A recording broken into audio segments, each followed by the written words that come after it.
मुंबई शहर के खस्ता हाल के लिए फंड्स की कमी नहीं बल्कि बीएमसी जैसी एजेंसियों का बेपरवाह रवैया जिम्मेदार है। और ये साबित होता है बृहन मुंबई म्युनिसिपल कॉर्पोरेशन के सालाना बजट और खर्च के ब्यौरे पर महज एक नजर डालते ही। आखिर देश की सबसे अमीर म्युनिसिपल कॉर्पोरेशन को पैसे खर्च करने में इतनी हिचक क्यों है? ऊंची ऊंची इमारतें, हदें पार करती आबादी और देश की वित्तीय राजधानी होने का रुतबा।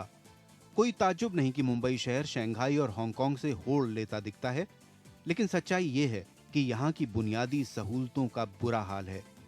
व्यवस्था को दुरुस्त करने के लिए बृहन मुंबई म्युनिसिपल कॉर्पोरेशन को 27,000 करोड़ रुपए से भी ज्यादा का बजट मिला है, लेकिन बीएमसी सुस्त सरकारी रफ्तार से काम कर रही है।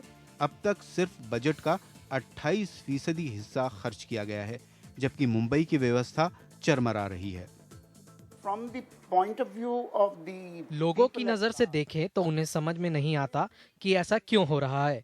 उनके हिसाब से ये बीएमसी की सुस्ती और लापरवाही के कारण होता है। वो चाहते हैं कि काम तेजी से हो, लेकिन ये उम्मीदें पूरी नहीं होती। जहां ज्यादातर नगर निगमों को पैसों की तंगी की शिकायत रहती है, वहीं बीएमसी के पास पैसों की भरमार है, लेकिन उसे खर्च करने से परहेज करती है। रिपोर्ट्स की माने तो निगम के कम से कम 60 विभागों ने अपने फंड में से 10 से 15% से ज्यादा खर्च नहीं किया। इसमें पुल, अग्निशमन, सड़क और ठोस कचरा प्रबंधन जैसे विभाग शामिल हैं। पिछले एक साल में मुंबई में बहुत सी इमारतें गिरीं और कई लोगों की जानें गईं। फिर भी संपदा विभाग, जिसे ऐसी खस्ताहाल इमारतों पर निगाह रखने की जिम्मेदारी दी गई है, वो अब तक 40 करोड़ रुपए में से महज 1 करोड़ 2 लाख रुपए ही खर्च कर पाया है। यही नहीं, कई फ्लाईओवर, पुलों और सड़कों का काम सिर्फ इसलिए अधूरा पड़ा है क्योंकि बीएमसी अपने सालाना बजट में तो इन परियोजनाओं को खूब पैसे देती है, लेकिन वो बस फाइलों में पड़े धूल खाते रहते हैं। महानगर पालिका जो भांडवल यानी कैपिटल का जो बजट बनाती है, उसमें जो बड़े प्रोजेक्ट आते हैं, वो प्रोजेक्ट के लिए 1000, 2000, 5000, 10,000 के भी प्रोजेक्ट हो सकते हैं, और वो एक साल में नहीं 5-5, 10-10 साल काम चलता है। तो ये जो पैसा है, ये साल में अंदाजन रखा गया है कि ये इस काम के लिए ये पैसा लगेगा, लेकिन हमेशा अंदाज गलत हो जाता है, हमेशा होता है। बीएमसी जो पैसा खर्च नहीं कर पाती, वो अगले साल के बजट में चढ़ जाता है। 2011 से औसतन हर साल बजट में 20% का इजाफा हो रहा है। अनुमान है कि 2014-15 का बजट 30,000 करोड़ रुपए हो जाएगा, क्योंकि उसमें इस साल के बाकी बचे पैसे भी जुड़ जाएंगे। आने वाले लोकसभा चुनावों के कारण कई नई परियोजनाएं लागू हो सकती हैं और बजट का कुछ हिस्सा इस्तेमाल हो सकता है, लेकिन बीएमसी का पिछला रिकॉर्ड देखते हुए जानकारों को इससे ज्यादा उम्मीद नहीं है। बीएमसी को अपने बजट का बेहतर ढंग से इस्तेमाल करना चाहिए और ऐसे प्रोजेक्ट चुनने चाहिए जो पूरे हो सकें। बीएमसी अपने बचाव में कहती है कि मंजूरी मिलने में देरी और नीतियों में बदलाव की वजह से ऐसा होता है। इल्जाम मॉनसून पर भी लगता है कि उसकी वजह से काम रुक जाता है। हालांकि ये वजह ठीक होंगी, लेकिन सवाल है कि जिस एजेंसी को भारत के इतने अहम शहर की जिम्मेदारी दी गई है, वो कब तक इससे मुंह चुराती रहेगी। मुंबई से निखिल शिवदास की रिपोर्ट, एनडीटीवी। तो चलिए अब इस विषय पे और चर्चा करते हैं। हमारे साथ श्री प्रणय वकील हैं, चेयरमैन प्रायरॉन कंसल्टेंसी इंडिया, और Shri Premnath, principal architect, Premnath and associates. आप दोनों का बहुत बहुत स्वागत है प्रॉपर्टी इंडिया में। प्रणय, मैं आपसे शुरू करना चाहूँगा। जो बात कही गई है वो ये है कि हो सकता है आने वाले लोकसभा चुनाव के बाद जब नई सरकार बने तो शायद मुंबई में बीएमसी का काम थोड़ा तेजी पकड़े, लेकिन क्या ऐसा आपको लगता है होगा? काफ़ी लोग ये मानते हैं बीएमसी ही नहीं, जो देश में जो उन्नति की जो हम राह देख रहे हैं वो शायद नए लोकसभा चुनाव के बाद जो नई सरकार बनेगी उसके बाद शायद तेजी पकड़े। क्या ये सोचना सही है, या बीएमसी अपने पुराने जो उनका ट्रेंड रहा है वैसा ही ट्रेंड चलता रहेगा? मेरे ख्याल से तो जो बम्बई है उसमें जो ज़रूरत है वो एक सीईओ की है, चीफ एग्जीक्यूटिव ऑफिसर की है, क्योंकि बम्बई में आर्मी की लैंड है, डिफेंस की लैंड है, रेलवेज की लैंड है, बीपीटी की लैंड है और कलेक्टर की लैंड है जो बीएमसी में आती हैं। उस सब जगह का डेवलपमेंट कोऑर्डिनेट होना चाहिए, जो नहीं होता है। क्योंकि अगर कोई भी डेवलपमेंट के लिए ये सब मंजूरी की जरूरत है और मंजूरी नहीं आती है तो डिले होने ही वाली है। वो एक बात है। अभी जो एनवायरमेंटल डिपार्टमेंट है, the decisions are coming from Delhi environmental department के, उससे बहुत ही डिले होती है। अब आपके कंट्री ने, प्राइम मिनिस्टर ने भी बताया है कि ये जो डिले हुई है वो नहीं होनी चाहिए थी, लेकिन ये जो एनवायरमेंटल क्लियरेंस की डिले हैं, they are mainly responsible for all the delays which are taking place. इसमें बीएमसी को ब्लेम करें, लेकिन पूरा ब्लेम बीएमसी को नहीं जाता है, क्योंकि ये पैसे की बात नहीं है, ये क्लियरेंस की बात है। अगर क्लियरेंस ही नहीं हो तो आप what can you spend on, होता है ना। So that is the main thing. And also the coordination between, ये सब में एजेंसी बताया आपको, उसका कोऑर्डिनेशन नहीं होता है, इसलिए भी बहुत सी डिले होती है। अगर आपको एक मोनोरेल डालनी है, वो मोनोरेल अलग अलग एरिया में से जाती है। मान लो डिफेंस लैंड पे जाती है, रेलवे लैंड से जाती है, बीपीटी की लैंड पे से जाती है, तो सबका कोऑर्डिनेशन करना बहुत ही मुश्किल काम है, जो बीएमसी में करते हैं, लेकिन उसमें जो डिले होती है उसमें बहुत ही कॉस्ट एस्केलेशन आता है, और the price is actually paid by the citizens of the city.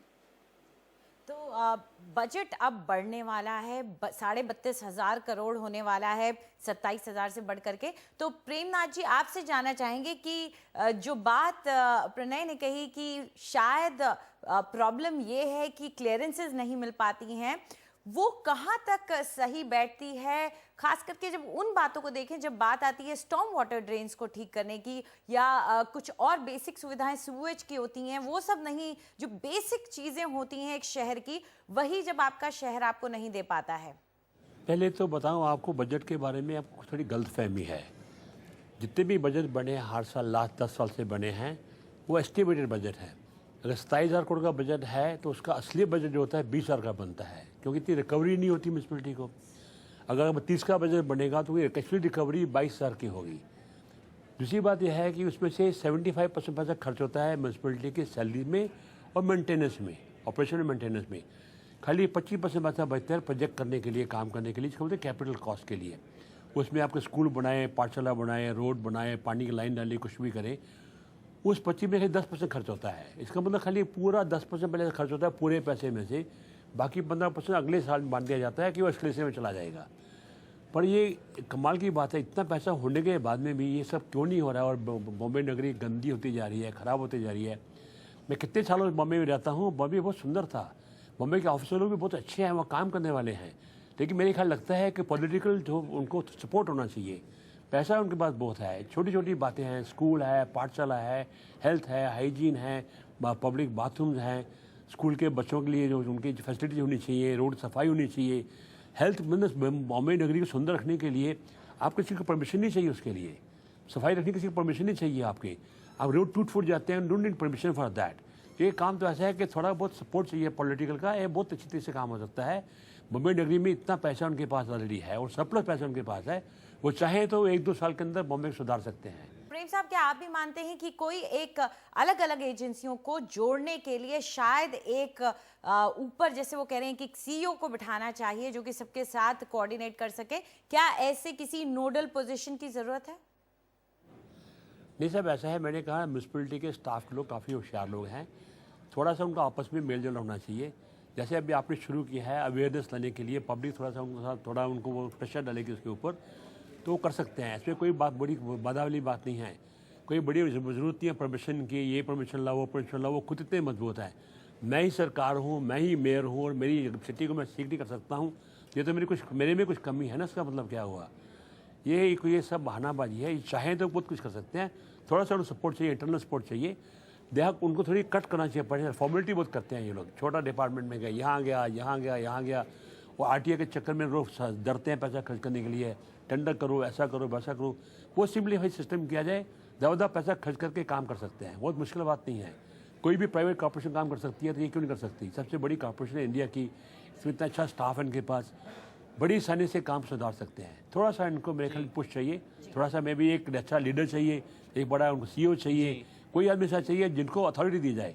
एक मे भी म्यूनसिपलिटी का एक इंचार्ज होना चाहिए बॉम्बे नगरी के लिए, एक मिनिस्टर होना चाहिए या कोई भी एक हीरो होना चाहिए जो इनको जिसके ऊपर सब जाकर रुक सकता है, जो डिसीजन दे सकता है।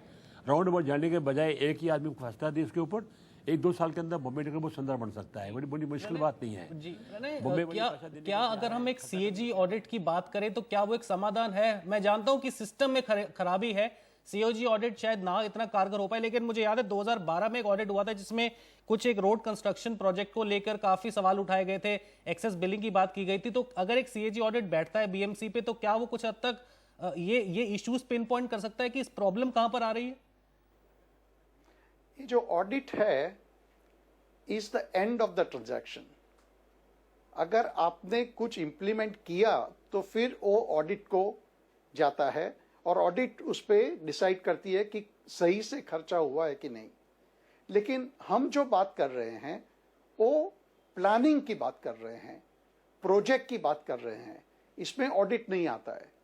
ऑडिट आता है उसके बाद में जब खर्चा होना शुरू होता है। So therefore the audit cannot be a stumbling block, in spending the money. Ji, in my view. जी बिल्कुल सही बात कही। काम होगा तो उसका ऑडिट होगा। तो प्रेम जी, जाते जाते आपसे एक बात मैं ये पूछना चाहूँगी, थोड़ा एक सिटीजन के तौर पे इस तरह का सवाल आता है, लेकिन यही आता है कि बड़े दूसरे देशों में हम जाके शहर देखते हैं, वहाँ की म्यूनिसपैलिटियाँ तो काम करती हैं, तो हमारे देश के जो शहर होते हैं उनकी म्यूनिसपैलिटियाँ क्यों वहाँ पे चूक जाती हैं? क्या वजह हो सकती है? हमारी म्यूनसिपैलिटी भी काम करती थी, वो सफाई करती थी, झाड़ू देती थी, रोड सड़क से वॉश करती थी, बहुत सुंदर लग रही थी हमारी। धीरे धीरे बिगड़ गया है। ये बिगड़ गया बिकॉज ऑफ पॉलिटिकल इंटरफेरेंस की वजह से, या उनके आपस में मेलजोल नहीं होती है। कोई बहुत मुश्किल बात नहीं है, पैसे की कमी नहीं है, थोड़ा सा उनको अटेंशन दें, थोड़ा ध्यान दें तो हम अपनी नगरी को बहुत सुंदर बना सकते हैं। जी बिल्कुल बिल्कुल। तो आशा यही करते हैं कि मुंबई नगरिया, जिसके बारे में हमेशा ही कहते थे कि बड़ी खूबसूरत है, वो वैसी ही दोबारा सुंदर हो। जो पैसा मिलता है वो उस पर खर्च हो। आप दोनों आए और हमसे इस पर चर्चा की, इसके लिए बहुत बहुत शुक्रिया आपका।